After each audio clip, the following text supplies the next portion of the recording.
Hello friends, कैसे हैं आप सब। आशा करती हूँ सभी अच्छे और स्वस्थ होंगे। आज की जो ये कहानी मैं लेकर आई हूँ सच्ची कहानी है और ये हरियाणा के हिसार की न्यू अग्रसेन कॉलोनी की है। यहाँ के रहने वाले व्यक्ति हरीश कुमार मल्होत्रा पेशे से एक कारपेंटर होते हैं और वो कारपेंटरी करके लगभग महीने के 10 से 15 हज़ार रुपये कमा लेते होंगे। तो हस्बैंड वाइफ के बीच में काफ़ी झगड़े चल रहे होते हैं, तो वो अपनी पत्नी को तलाक देने का निश्चय कर लेते हैं। कोर्ट में उनका केस डाल दिया जाता है।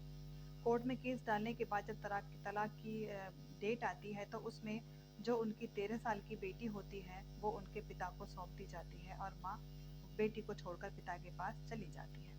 तो इस बेटी का नाम जो होता है वो ज्योति होता है और ज्योति अपने पिता के साथ में ही रहने लग जाती है। पिता अपनी जिम्मेदारियों को निभाते हुए अपनी बेटी को पढ़ाते हैं और दिल्ली के इंटर करने के बाद पीजी में वो रहने लगती है। वहाँ से फिर उसको एमबीए भी कराते हैं और एमबीए करने के बाद में फिर वो जॉब करने लग जाती है। जॉब करने के बाद 2017 में जब 2018-19 में कोरोना आता है तब उसकी जॉब छूट जाती है।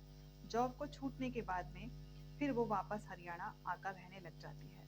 लेकिन इसी के चलते वो सोशल मीडिया पर अपनी वीडियोस डालने लगती है। तो काफ़ी वो वीडियोज उसकी वायरल हो जाती हैं और वो उनमें उसका काम बस यही रह गया था सारे दिन वीडियो बनाना और डालना, क्योंकि जॉब तो उसके पास में थी ही नहीं। तभी उसके संपर्क में एक दानिश नाम का लड़का आता है जो पाकिस्तान का रहने वाला होता है। तो एक दिन ऐसा होता है कि 23 मार्च को पाकिस्तान में पाकिस्तानी दिवस मनाया जाता है। 23 मार्च 2024 को दिल्ली में यह कार्यक्रम मनाया जाता है। तो हरियाणा की रहने वाली साधारण सी लड़की को के पास कार्ड जाता है और कार्ड को जाने के बाद भी वो उस प्रोग्राम में शामिल होती है जहाँ पर सभी दूतावास के और मंत्री होते हैं। और वहाँ पर वो जहाँ पर फोटो खींचना भी मना होता है वो लड़की वीडियो बनाती है और सोशल मीडिया पर अपलोड कर देती है।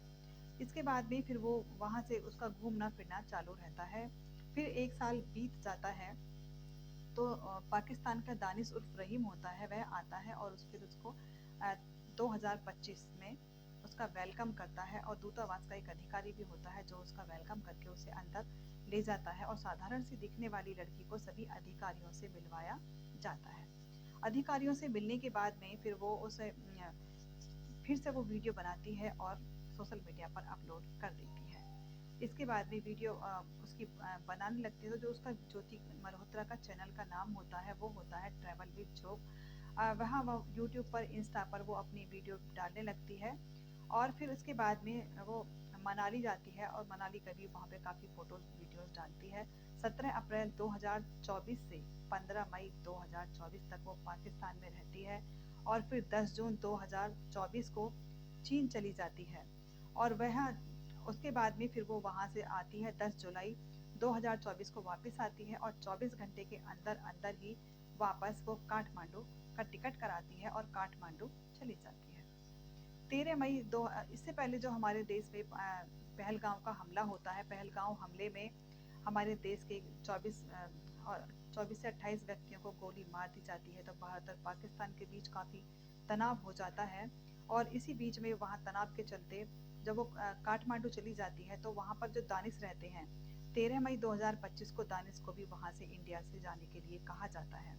तो वो बहुत आसानी के साथ में ज्योति मल्होत्रा जो होती है पाकिस्तान की मुख्यमंत्री से भी मिलती है और मिलने के बाद में वो और जब ये देखा जाता है कि ये लड़की इतना जल्दी जल्दी विदेशों में घूम रही है, चक्कर लगा रही है, क्योंकि इससे पहले भी एक लड़की को पकड़ा गया था जिसने 1 महीने में 3 ट्रैवल विदेश के किए थे।